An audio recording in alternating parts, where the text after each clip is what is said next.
Infidu rakkoon Oromiyaa dhokataa miti ifa jechuun yaada isaanii ibsanii jiru.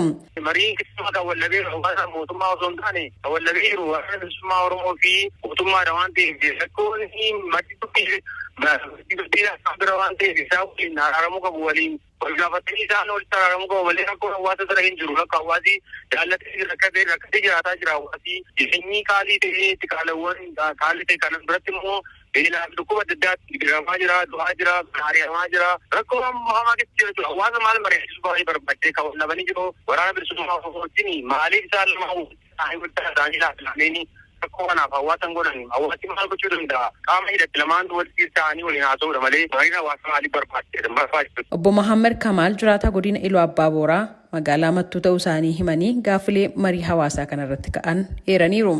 Akka gaaffiitti kan ta'e tokko qaala'insa maaf tasgabbaa hojiidha. Inni lammataa dhimma nageenyaati. Dhimma akka nageenya buusuu dadhabeedha. Inni biraa mariin hawaasaa kun mormitoota hirmaachuun waa'een biyyaa maraatuu hirmaachisaadha. Kana sadantu ka'e caalaatti dhimmi marii sun immoo maaliif gufate eenyu gufachiise?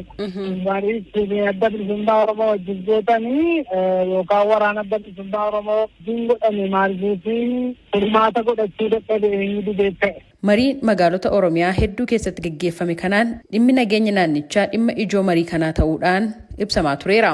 Marii godina Shawaa Bahaa magaalaa Adaamaatti gaggeeffame kana kan gaggeessan pirezidaantiin bulchiinsa mootummaa naannoo Oromiyaa Obbo Shimallis Abdiisaa gaaffilee dhimma nageenyaa waliin wal qabatanii ka'an irratti deebii kennaniin mootummaan dursa nageenyaaf kennaa jedhan. ከፈተናዎቹ አንዱ የሰላም እጦት ነው። የሰላም እጦት ከተገለጸው በላይ ነው ያለው ችግሩ። Qormaata keessaa inni tokko nageenyi dhibuudha. Rakkoon nagaa dhabamuu kun kan ibsameen olidha. Rakkoon kun yeroo tokkoon kan dhufe miti. Adeemsi siyaasaa Itoophiyaa keessa ture hiyyummaaf kanneen biroon walitti hidhamanii rakkoo nageenyaa kanaaf sababa ta'aniiru. Waliigalaan rakkoo kana hiikuuf kallattiin inni jalqabaa karaa marii biyyaalessaa akka furmaata argatan. Inni lammaffaan immoo waliigaltee nagaa gaggeessuudha. Isa kana irratti mootummaan kallattii ifa ta'e kaa'ee jira. Mootummaan rasaasa tokko dhukaasuu hin barbaadu. Kanaaf amma marii nagaaf balballi mootummaa banaadha. Mariin hawaasaa kan magaalaa Adaamaatti gaggeeffame pirezidaantii bulchiinsa mootummaa naannoo Oromiyaa waliin ta'uun kan gaggeessaa turan pirezidaantiin mootummaa naannoo Amaaraa Obbo Aragga Kabbada gama isaaniitiin yaadota ka'an akka galteetti kan fudhatan ta'uu himuudhaan rakkooleen naannoo Oromiyaa keessatti gama nageenyaanis ta'e qaala'insa jireenyaa waliin wal qabatee ka'aa jiran bakka hundatti kan mul'ataa jiru jechuun mootummaan irratti hojjechuudhaaf qophiidha jechuun ibsaniiru. Yuunivarsiitii Ambootti barsiisaan saayinsii siyaasaa Barsiisaa Salamoon Tafarraa mariin hawaasaa kun marii nagaa fuulduratti ni gaggeeffama jedhamuuf bu'uura ta'uu danda'a jechuun ibsanii jiru. Bakki sadaffaan qaamni dhaqee wajjin mariin ni godha jedhamee yaadama.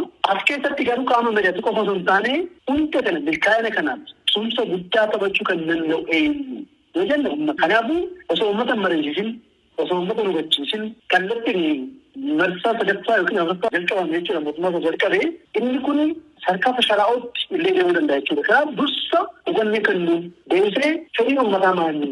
Fedhiin uummataa maali jedhanii waliin uummata kanaa fedhii uummata kanaa daaraatti guuruun baay'ee hojjeta jedhee waan yaada. Kanaaf uummanni hubatee abbaan maricha abbaan falmii kana abbaan gaafii kana uummata ta'uu isaa hubachiisaniin booda uummanni wanti kun akka milkaa'u mariin nagaa kun akka milkaa'u guddaa waan godhuuf waan barbaachisu hirmaanni uummataa baay'ee murteessa. Barsiisaa Salamoon itti dabaluun mariin hawaasaa kun miira hawaasaa dhaggeeffachuudhaaf mootummaaf carraa kan uumedha jechuun himanii jiru.